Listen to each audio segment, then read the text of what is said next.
ಒಂದು ವಿಚಿತ್ರ ಏನು ಗೊತ್ತಾ? ಇಂಡಿಯಾ ಟೀಮ್ ಈಗ ನಾಳೆ ವರ್ಲ್ಡ್ ಕಪ್ ಫೈನಲ್ ಆಡಕತ್ತೈತಿ ನ್ಯೂಜಿಲೆಂಡ್ ವಿರುದ್ಧ. ಸೊ ಒಂದು ಚೇಂಜ್ ಮಾಡೈತಿ. ಏನಂದ್ರೆ ಅಲ್ಲಿ ಯಾವ ಪ್ಲೇಯರ್‌ಗಳನ್ನ ಚೇಂಜ್ ಮಾಡಿಲ್ಲ, ಏನು ಮಾಡಿಲ್ಲ. ಬಟ್ ಚೇಂಜ್ ಮಾಡಿದ್ದು ಏನಂದ್ರೆ ಹೋಟೆಲ್. ಅಂದ್ರೆ ಇಂಡಿಯಾ ಟೀಮ್ ಸ್ಟೇ ಮಾಡೋ ಹೋಟೆಲ್ ಏನಿರುತ್ತಲ್ಲ, ಆ ಹೋಟೆಲನ್ನು ಚೇಂಜ್ ಮಾಡೈತಿ.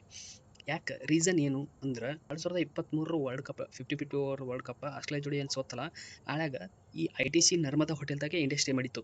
ಮತ್ತು ಈಗೂ ಅದೇ ಹೋಟೆಲ್ ಅದ. ಕೆಲವೊಂದಿಷ್ಟು ಈ ಮ್ಯಾನೇಜ್ಮೆಂಟ್ ಅದಲ್ಲ ಇಂಡಿಯಾ ಟೀಮ್ನಾಗ, ಡ್ರೆಸ್ಸಿಂಗ್ ರೂಮ್ ಇರೋರು ಸ್ವಲ್ಪ ಧಾರ್ಮಿಕ ವ್ಯಕ್ತಿಗಳಿರೋದ್ರಿಂದ ಅವರಿಗೆ ಏನೋ ಒಂದ್ ನಂಬಿಕೆ, ಈ ಹೋಟೆಲ್ದಾಗೆ ಸ್ಟೇ ಮಾಡಿವಿ. ಮತ್ತು ರೀಸೆಂಟಾಗಿ ಸೂಪರ್ ಏಟ್ನಾಗ ಸೌತ್ ಆಫ್ರಿಕಾ ಜೋಡಿ ಸೋತಲ್ಲ ಇಂಡಿಯಾ ಟೀಮ್. ಸೊ ಈ ಹೋಟೆಲ್ ಅನ್ಲಕ್ಕಿ ಅದಂತೇಳಿ ಬೇರೆ ಕಡೆ ಅಂದರೆ ತಾಜ್ ಸ್ಕೈಲೈನ್ ಹೋಟೆಲ್ದಾಗ ಸ್ಟೇ ಮಾಡಕತ್ತೈತಿ ಇಂಡಿಯಾ. ಫಸ್ಟ್ ITC ನರ್ಮದಾಗ ಮಾಡಿದ್ರು, ತಾಜ್ ಸ್ಕೈಲೈನ್ದಾಗ ಸ್ಟೇ ಮಾಡೈತಿ ಅನ್ನೋದು ಒಂದು ನಂಬಿಕೆ. ಅಂದ್ರೆ ಕೆಲವೊಂದು ರೂಟ್ಗಳನ್ನು ಚೇಂಜ್ ಮಾಡಿದ್ವಿ ಅಂದರೆ ನಮಗೆ ಸಫಲತೆ ಸಿಗುತ್ತೆ, ಪ್ರತಿಫಲ ಸಿಗುತ್ತೆ ಅನ್ನೋ ಒಂದು ನಂಬಿಕೆಗೋಸ್ಕರ ಈ ಟೀಮ್ ಇಂಡಿಯಾ ಸ್ವಲ್ಪ ಚೇಂಜಸ್ ಮಾಡ್ಕೊಂಡೈತಿ. ಅಷ್ಟೇ ಬಿಟ್ಟರೆ ಬೇರೆ ಏನು ಉದ್ದೇಶ ಇಲ್ಲ.